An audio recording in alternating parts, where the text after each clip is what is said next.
ചെറുവാഞ്ചേരി പൂവത്തൂർ പാലം വെങ്ങളം ഉന്നതി റോഡ് റീടാറിംഗിന്റെ അനുബന്ധ പ്രവൃത്തികൾ പുനരാരംഭിച്ചു. പ്രവൃത്തിയുടെ ഭാഗമായി റോഡ് വെട്ടിപ്പൊളിച്ചിട്ട് 1 മാസം പിന്നിട്ടിട്ടും പ്രവൃത്തി എങ്ങും എത്താത്തത് നാട്ടുകാരെയും യാത്രക്കാരെയും ദുരിതത്തിലാക്കിയത് ഗ്രാമിക ന്യൂസ് കഴിഞ്ഞ ദിവസം റിപ്പോർട്ട് ചെയ്തിരുന്നു. Gramika news impact.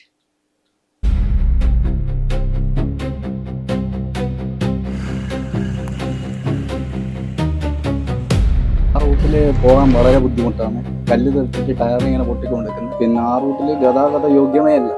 ഇപ്പൊ റോഡ് മോശം പറഞ്ഞിട്ട് നമുക്ക് ഒരു ദിവസം ഏറ്റുമുട്ടുന്ന ഒരു അവസ്ഥയാണുള്ളത്. ബസ് വരെ പോകുന്നില്ല. പിന്നെ നമ്മളെങ്ങനെ പോയി ഇത് ചെറിയ സാധന ഇതിന്റെ ആക്സിഡന്റ് മുറിഞ്ഞു പോയാൽ നമുക്ക് അതിനുള്ള പൈസ ഇല്ല. 4 ബസ് പോകുന്നതിൽ ഒരു ബസ്സിന്റെ ടയർ പൊട്ടിയിട്ട് 30,000 രൂപ നഷ്ടം. സാധാരണ രോഗം വന്നാൽ തന്നെ ഇതിലെ പോയിക്കൂടാ, റോഡും വരെ പോയിക്കൂടാ. പ്രായമായ എന്നെ പോലത്തെ ആൾക്ക് തീരെ പോയിക്കൂടാ. നമ്മളിതിനെ അങ്ങോട്ടാ പോവുക, ഒറ്റപ്പെട്ടു.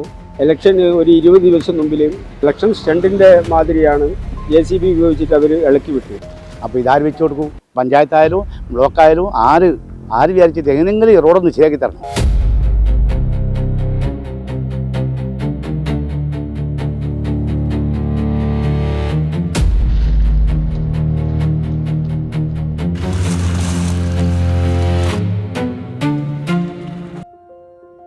യാത്രക്കാരുടെയും നാട്ടുകാരുടെയും ദുരിതവും പ്രതിഷേധവും ഗ്രാമിക ന്യൂസിലൂടെ കേൾക്കേണ്ടവർ കേട്ടു.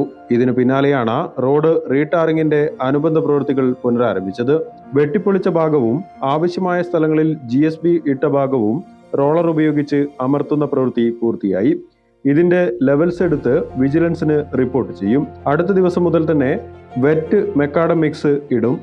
അതേസമയം ടാറിംഗ് പ്രവൃത്തി കാലവർഷത്തിന് മുമ്പ് പൂർത്തിയാവില്ലെന്നാണ് വിവരം. ടാറിന്റെ വില കൂടിയതും ലഭ്യതക്കുറവുമാണ് പ്രവൃത്തി പൂർത്തിയാക്കുന്നത് വൈകാൻ ഇടയാക്കുന്നതെന്നാണ് അധികൃതരുടെ വിശദീകരണം. വെറ്റ് മെക്കാഡം മിക്സ് ഇട്ട് റോളർ ഉപയോഗിച്ച് അമർത്തിയാൽ യാത്രാ പ്രശ്നത്തിന് ഒരു പരിധിവരെ പരിഹാരമാവുമെന്നും അധികൃതർ വ്യക്തമാക്കി. ഗ്രാമിക ന്യൂസ് കൂത്തുപറമ്പ്.